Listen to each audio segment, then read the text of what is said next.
Okay, so this is just a quick video of me showing you how your students can see feedback on their work.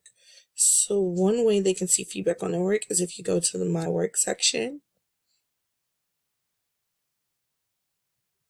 So they'll have feedback here, and I'm just using a scholar whose profile is inactive. They'll have feedback here, right? You can also go to the portfolio section and you can see the work by unit, by chapter.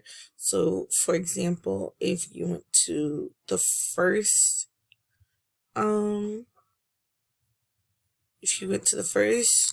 unit, you'd be able to see, right, what your scholar handed in. You can see what's in progress. You can turn on that. And you can also see any of the work not started.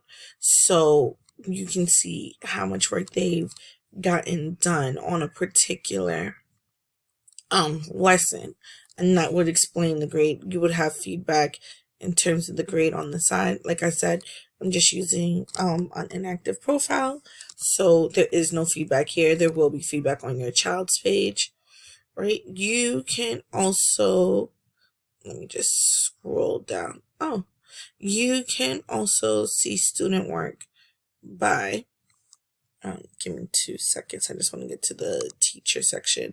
So here we go. They see notifications in the upper right hand corner. So that'll alert them, and the notification bell will let them know like your feedback on these assignments. They can also see it in the curriculum view. So if your child is in an assignment, you can see teacher feedback based on their assignment. You can also see it, like I said, in the My Work view that I showed you before. So this is just a quick little video to show you the ways that you can access what your child worked on and what they may still need to work on. I hope that this was helpful. Have an amazing day.